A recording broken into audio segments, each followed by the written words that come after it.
The world is a dangerous place these days. Probably the two biggest stories in foreign affairs are the rise of the Islamic State, a savage terrorist group that has its own mini country now, with 31,000 terrorist soldiers, many of them Muslims who have come to help them from the West, including from Canada. And of course, there's the Russian invasion of Ukraine, perhaps even more terrifying since the invader is a nuclear power led by a former KGB agent, Vladimir Putin. The world is suddenly very serious again. And Canada is rising to the occasion. Yesterday, Petro Poroshenko, the president of Ukraine, visited Ottawa to personally thank Stephen Harper for assisting Ukraine so vigorously, not just with sanctions against Russia and foreign aid to Ukraine, but even more importantly for the symbolic things Canada has done, for helping to frame the conflict as a true battle between Putin's authoritarian regime and Ukraine's Western-oriented democratic aspirations to be a sovereign country, as in to put things in terms of right and wrong, to put them in terms of Canadian values. Canada may not have as many soldiers as the United States or United Kingdom, but we are more rhetorically and politically clear and supportive than either of them. And Canada has agreed to help fight against the Islamic State too, not with soldiers on the ground, but our Air Force is helping to send military equipment to pretty much the only good guys on the ground, the Kurds. Canada's looking good these days. We're leading again. We're not trying to find a consensus between good and evil to split the difference or be, to use a liberal foreign affairs phrase, an honest broker. You can't compromise with Vladimir Putin or Islamic terrorists. Harper knows that, and Canadians do too. And the thing about foreign affairs and military affairs and diplomatic affairs is that they're serious things. They're grown-up things, the kind of thing you can't just get through by having great hair and tweeting a lot on Twitter. No, suddenly whoever is the best celebrity or the cutest candidate just doesn't matter as much as judgment and experience and knowing what you're doing. Did you ever think that maybe there's more to life than being really, really, really ridiculously good looking? Yeah, you said it, Zoolander, which is a bit of a problem for Justin Trudeau because he's got the hair and he's got a lot of Twitter followers, but he really has no clue when it comes to foreign policy. He just really doesn't know anything about anything. And all of a sudden, people care about foreign policy again. The beheadings of Westerners by the Islamic State terrorists is the most followed news story in the past 5 years, according to polls. So Trudeau is suddenly feeling politically vulnerable. He doesn't dare oppose Harper's policies on Ukraine or the Islamic State. First of all, they're politically popular. Second of all, Trudeau doesn't actually want to engage with Harper in a debate or even to answer basic questions from the media like, so what would you do instead? So what could Trudeau do? How does he differentiate himself from Harper without getting on the wrong side of history here? How does he sound smart, even if he really doesn't have anything smart to say? It's a tough one, eh? Well, here's what he did. He said that it was important that Canada's Parliament have a debate over Harper's plans to send military equipment to the Kurds. Okay, fair enough. Let's get a discussion going, even if it's just to put the party positions on the record and air the issue out. I don't think we ought to put every military tactical decision to a vote in Parliament. That would be absurd. But to have a discussion about something like this, good idea.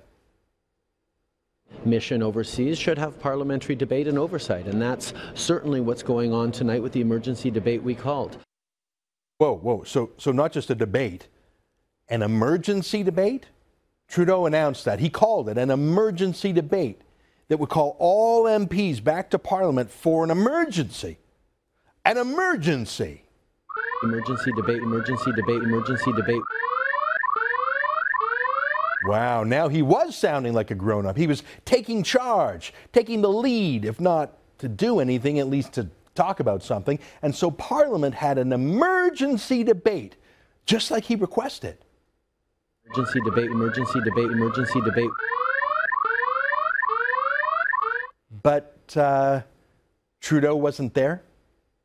Let me say that again. Justin Trudeau said it was an emergency. He called an emergency debate for MPs. Justin Trudeau is an MP, the MP who wanted to debate in an emergency sort of way. Emergency debate, emergency debate, emergency debate.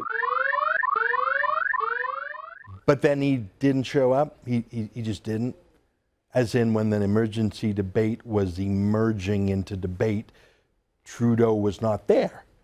He was skipping work again, as he usually does. He actually has one of the worst attendance records of any MP of any party, but this time was supposed to be different. It was his event, his emergency debate. He called it. So where was he? His absence was so glaring that even the media party, which normally wouldn't ask him any questions tougher than say, "What does it feel like to be so dreamy?" Even that media party had to ask, where were you? Well, he wouldn't answer them. Why weren't you there? First of all, I have tremendous confidence in the Liberal team, and I'm happy to be able to count on an extraordinary team of parliamentarians to put forward and explain the Liberals' position. You want to be the Prime Minister. Should you not have been there? Yeah, he didn't answer. An emergency debate that he calls, but he didn't attend. In fact, only 5 Liberal MPs spoke in that debate. Their own emergency debate. I think the Islamic State terrorist group is a very important issue. And I think Canada's response is very important. Now, maybe you don't, but Trudeau said he does. He said talking about it was an important matter. He said it was an emergency. Emergency debate, emergency debate, emergency debate. But he wasn't there. What, did he have a more pressing emergency? Like what? I mean, do you think he saw some bride on her wedding day and just had to do his wedding crasher thing and barge in and kiss somebody else's bride, a girl 20 years younger than him? Was he busy having a kiss other women emergency? Or maybe it was at a funeral, like he was for Jim Flaherty's funeral, and he had to leave the funeral procession for a super emergency because some fan wanted to take a selfie photo with him. That really happened there. Or, I mean, happens a lot with this guy. He has a lot of selfie emergencies. I mean, I don't know where he was. He wouldn't tell reporters. You saw that. Must have been important if he skipped his own. Emergency debate, emergency debate, emergency debate. Was he, I don't know, at community college taking some extra courses to get smarter on foreign policy? Here he is being briefed by his advisors or something.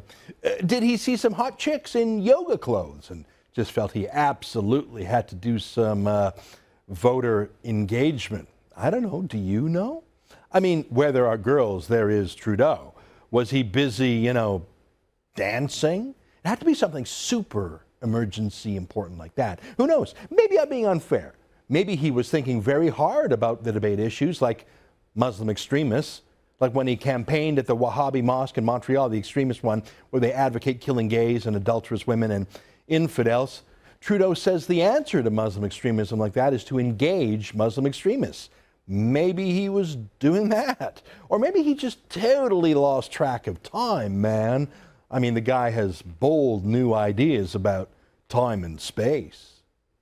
We have to realize that the way of thinking that got us to this place no longer holds. We have to rethink elements as basic as space and time, to go all science fiction-y on you in this sense. Maybe it wasn't science fiction-y. Maybe it was something else. Maybe he just forgot what time it was. Who knows? Maybe he was busy meeting with Chuck Raffici, the chief financial officer of Trudeau's Liberal Party, who until last month ran a massive marijuana grow operation, a legal one, mind you. I don't know. I have no clue. I do not know where Justin Trudeau was. Do you? Must have been important. Where do you think he was? Well, we're going to find out. We've set up a website, wherewasjustin.com. Where was he? Do you know where Justin was? If you do, please tell us. You can tell us in words, or in pictures, or in video. You can even use your imagination. Where do you dream he was? Taking selfies? Kissing some girl? Sticking out his tongue? Sticking out his tongue somewhere else? It must have been important. After all, it was. You know. Emergency debate, emergency debate, emergency debate. Tell us your best guess. Send us your best photoshopped picture. We'll show you the best on tomorrow's program. and the winner will get a Sun News prize pack. Go to wherewasjustin.com. Seriously, it's an emergency.